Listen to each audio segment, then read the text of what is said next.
اب دیکھیں 2 والے ٹاپک بھی بہت دلچسپ ہیں، جیسے کوا بورچی خانے کے پاس کیسے رہتا ہے، وہ کیا کرتا ہے، اس کی سارا جو تھا اس کا منظر کشی جتنی بھی تھی وہ ساری آپ اپنے اس میں تشریح میں بیان کر دیں گے۔ دن بھر الو کیا کرتے ہیں، اس کی بھی پوری منظر کشی، اس کے بھی پورا جو حالات ہے وہ آپ اس میں اپنی تشریح میں بیان کریں گے۔ تو سیم ایسے ہی آپ نے اس کو بھی تشریح ویسے ہی کرنی ہے کہ ہائی لائٹ پیراگراف کرنے کے بعد اس کے الفاظ میں نے لکھنے کے بعد پھر آپ نے اس کی پریکٹس سٹارٹ کرنی ہے اور تمام پیٹرن کو فالو کرتے ہوئے آپ نے اپنا ورک کمپلیٹ کرنا ہے۔ اوکے، ہاں جی، اس کا جو پیٹرن کے طور پہ میں نے تشریح کی ہے وہ یہ ہے، دیکھیے سٹارٹ کرتے ہیں ہم اس کو۔ اقتباس آپ نے ویسے ہی لکھنی ہے جیسے کہ ہم روٹین سے پہلے چیپٹر سے ہی لکھتے آ رہے ہیں۔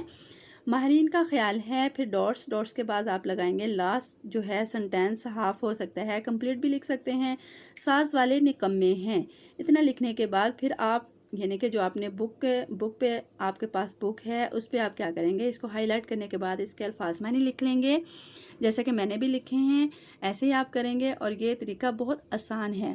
اب ہم دیکھیں اپنی بک میں ایک پیراگراف بنا رہے ہیں اور اس پہ ہائی لائٹ بھی کر رہے ہیں، لیکن پیپر میں ہمارے پاس آلریڈی پیرا لکھا بھی ہوگا اور اس میں جو ورڈ ہیں ہم نے جن کے الفاظ میں نے لکھنے ہیں وہ آلریڈی پہلے سے ہی انڈر لائن کیے ہوئے ہوں گے۔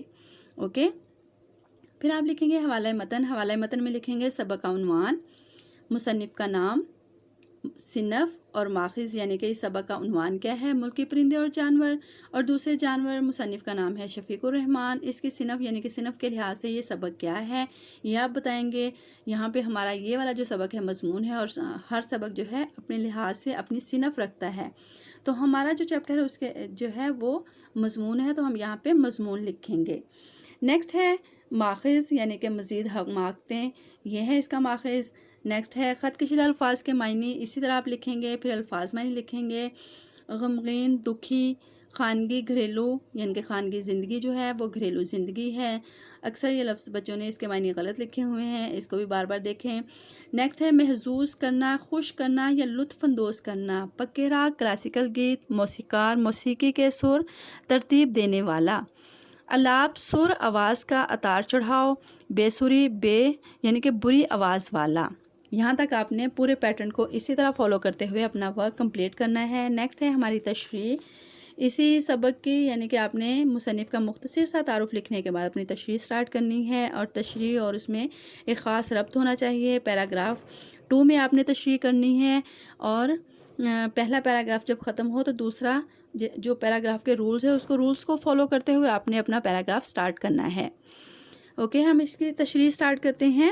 شفیق الرحمان کے مزاح کا انداز بہت ہلکا پھلکا اور نہایت شائستہ ہے، ان کے ہاں نہ تو الفاظ کی بازیگری سے مزاح پیدا کرنے کی کوشش نظر آتی ہے اور نہ ہی مزاح پیدا کرنے کی غرض سے ایک باوقار مقام سے نیچے اترتے ہیں۔ تشریح طلب عبارت میں مصنف کہتے ہیں کہ بلبل کو آہذاری اور فریاد بالکل ناپسند ہوتی ہے، جبکہ شاعر حضرات رونے دھونے اور فریاد کرنے کو بلبل سے منسوب کرتے ہیں۔ اب ہمارا نیکسٹ پیراگراف سٹارٹ ہوتا ہے، دیکھیں یہاں سے میں نے تھوڑی سی پلیس چھوڑی، پھر اپنا پیراگراف سٹارٹ کیا، آپ بھی ایسے ہی کریں گے۔